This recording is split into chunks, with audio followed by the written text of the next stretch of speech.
Okay, I'm going to try to keep this one short because so many ideas and things have been flowing through me since I made the first video in this series, the behind the scenes and my creative process of developing my coaching program and also my workshop that's coming up next week. I had so many ideas. So after I started writing things out, on this giant sheet of paper, which I showed in my first video, I put it aside and I was doing other things. And then I went outside to just lay in the grass and be to just give myself time to be outside, to relax. I wasn't working, I wasn't trying to do anything. And of course, as I was laying there, I was having more ideas and insights. And at first I thought, well, I could write it down on my phone or grab, a small piece of paper and then put it here. And I'm like, why don't I just grab this thing and put it next to me in the grass and start writing things? And so I did. And so I wrote a few more things. Out in this, which this is kind of my just ideas, words, phrases that are coming up. And the day before, I noticed a lot of phrases that started with re, and I included a bunch more around relaxation, rest, restoration, rejuvenation, revive, return to your natural state of health and well and wholeness, and your relationship to life and self. And I started adding in some little icons, little drawings, because these really help me to see something at a glance.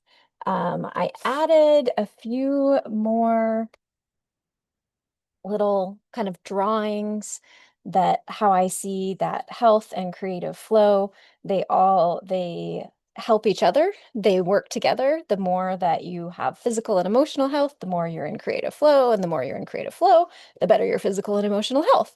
And that all determines your impact in the world. And so your impact increases as these grow and get bigger. So I wrote that out. What else did I do? Oh, I wrote more around this is the way that my program runs. This is kind of the qualities of the program.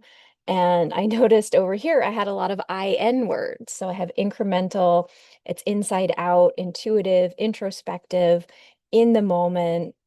There are other just I words, imperceptible, and there was another one, but I can't find it. Oh, iterative. So I'm still just having fun with seeing these patterns that are emerging naturally as I'm using this method to get ideas from a bunch of different places and in my brain out onto paper. Then in the middle of the night, I woke up, which I've been doing a lot lately, and I've had a lot of ideas about this program and what I'm doing. And I also had some fears coming up. And so what it helped me see was that really there is one core essential shift. And that is when you're feeling fearful, when you have all these fearful thoughts, what it means is that you're not feeling safe right now in your body. In this moment, you're thinking about all the things that could go wrong.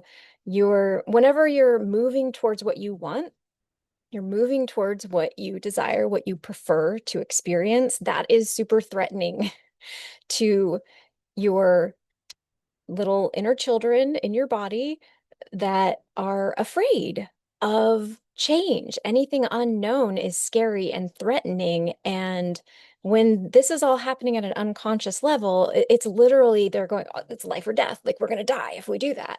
And you have to start bringing that into the conscious to be able to address it in a way that actually works. So, noticing that's what's happening and being able to be with those feelings, validating the feelings while also connecting into what's the deeper truth, because the thoughts and the beliefs are usually not true.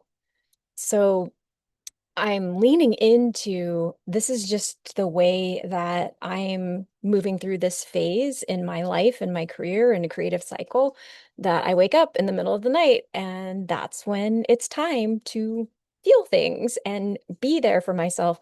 The core essential shift is that I'm with myself all of the time, no matter what. So even when I'm feeling I'm tired, I would rather be going to sleep. It's middle of the night. I should be sleeping. I want to be sleeping.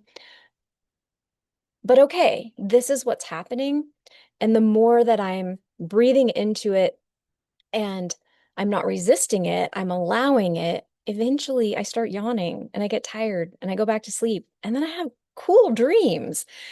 And so I'm recognizing that that's my pattern now. And this is what I'm really wanting to focus on is how to make this shift so that we're not an an internal battle most of the time, that we're listening to our feelings and sensations in our bodies, and we're able to lead from our core, true, essential, mature self, not the frightened, scared parts of us.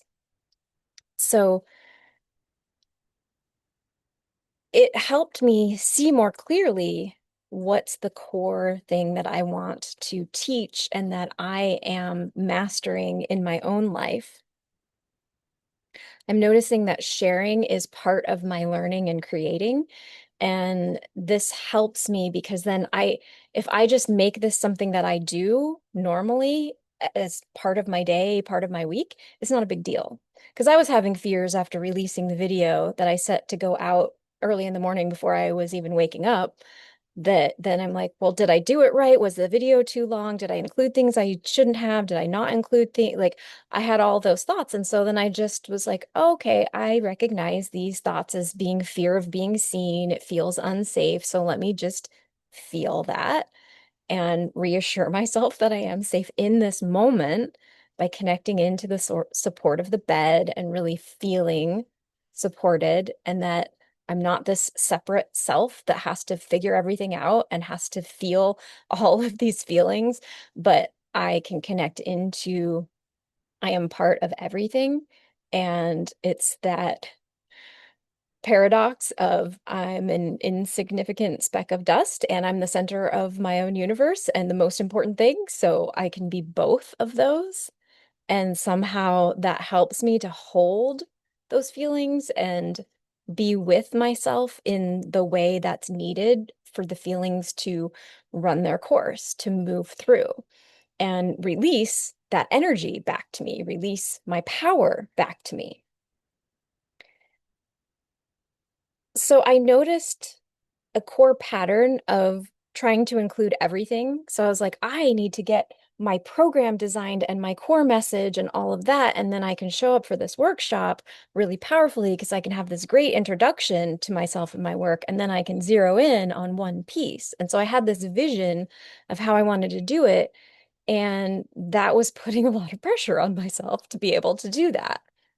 So now I see that and I can relax. And I didn't make it wrong that I did this, that I went big. That was actually helpful. So that's another key awareness, a key piece to this is questioning assumptions. So first becoming aware of the assumptions that I have to do it this way, or I shouldn't work on that. I should work on this because this is what's coming up. So again, it's holding two things simultaneously where I understand that I actually work best when I am working in parallel. I'm working on the bigger program at the same time I'm working on this 2 hour workshop.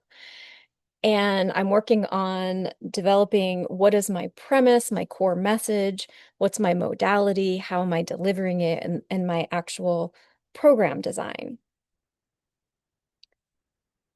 And I'm focusing on the step that I'm on. So I can have all these things that I'm working on, and I'm still able to focus to keep bringing it back to what's the very next step? What do I need right now in the creative process? and reminding myself that my primary focus is still healing. My primary focus is I'm relating to myself in this way so that I'm creating that solid foundation of health, of well-being, of safety that I need so that I can continue to develop my work and actually share it out into the world. So that's what I wanted to share between what happened yesterday when I released my first video and today. And I'm going to start a new sheet of paper and I'm just going to write out the ideas for the workshop. So I'm refocusing on that. And as other ideas come out that are for the program, and I mean, not even all of these may go into my program, and my program may be split up into different phases. I'm just going to allow all of that to happen and I'll have somewhere to put it. Oh, another thing that I did was I started writing out my metaphors. So these really help me to think about and explain things well. And I'm not going to go into what they are right now to keep this video short, but I'm excited to start explaining those. And so that may be some of what I do in some shorter videos is just take one concept, one metaphor, and talk about that to really expand that because I feel like this is a really good way to understand what I'm doing and why I'm doing it and how I'm doing it. So that's going to be coming up some more. And I'm going to go get started on my workshop after I eat lunch and move my body a little bit.